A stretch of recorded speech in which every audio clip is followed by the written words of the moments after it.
What would happen if you built a refuge for a persecuted people in a place where another people already lived? In the next few minutes, you'll learn why this moral quandary is at the root of the struggle between Israelis and Palestinians. First, there are a couple of things it's helpful to understand. One, many Jews fled harsh persecution in anti-Semitic Europe, especially the Nazi Holocaust. Zionists encouraged massive immigration to historic Palestine, at that time a British colony, where Jews had an age-old connection and where small Jewish communities had long existed among larger groups of indigenous peoples. But when the UN offered the Jewish immigrants the majority of the land for a new state called Israel, for the indigenous Palestinians who lived there, it was a massive destruction of life. They rejected the UN's partition plan, and several Arab states invaded the new state of Israel. Israeli forces essentially erased over 400 Palestinian villages and towns. By the end of the fighting, Israel controlled 78% of historic Palestine. And when 750,000 Palestinians who fled or were expelled during fighting tried to return to their homes where the new state now stood, they were permanently barred by the Israeli government. While over 100,000 of their relatives and neighbors who hadn't left became second-class citizens of the new state, along with the new Jewish majority. Today, Palestinian refugees and their descendants number in the millions.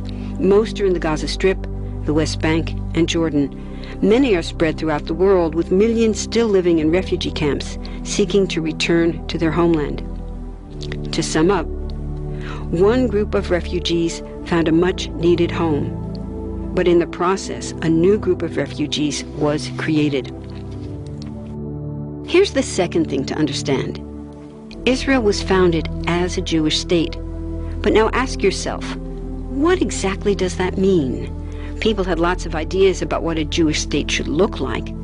Some called for equality for all citizens. But what was created, in practice, was institutional discrimination against non-Jews. In other words, Israel ended up being built on a blueprint of exclusion. The Israeli government wants maximum land and resources for Jews, but not the Palestinians living there. That's why, inside Israel, Jews get special privileges, including rights to land and housing, that are denied to the Palestinian citizens, who make up 20% of Israel's population. That's also part of why Israel has never defined its borders. In fact, they still hold on to land, the West Bank and Gaza, that they conquered in the war in 1967. Since then, Israel has built Jewish settlements throughout the occupied West Bank, building Jewish-only cities and supplying them with infrastructure like roads and army camps, schools, and even a college. Military occupations are meant to be temporary, but after 40-plus years, this one looks permanent and entirely unjust.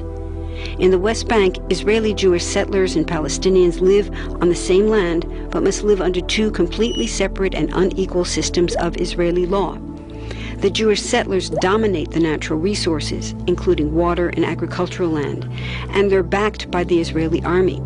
To maintain the occupation, Israel has demolished thousands of Palestinian homes and orchards, confiscated Palestinian land, bombed a captive civilian population in Gaza, and punished resistance with raids, arrests, and assassinations, all to gain maximum land, while making life so difficult for Palestinians that they will either leave or be too afraid to resist. Palestinians have fought back. For decades, they tried to achieve national liberation through armed struggle. Some groups still do. But the majority now support popular protest instead. The deeply harmful pattern of control, repression, and violence profoundly harms Palestinians living under occupation and Israelis living as occupiers. This must be broken to reach a peaceful and secure future for both peoples. Now that you understand the problem, what about the solution? What about peace talks? So far, over 2 decades of U.S.-backed peace talks have actually made things worse by helping Israel continue the occupation. It's been years of talking while Israel massively expanded the Jewish settlements and literally redrew the map. Peace talks are good if they're real, but not when they're theater to cover a land grab. So now what? The current world superpower, the United States, has been a terrible friend, enabling Israel's destructive and self-destructive expansion onto Palestinian land by funding the Israeli military, the biggest recipient of U.S. foreign aid in the world. But there's another superpower that can make the difference: you.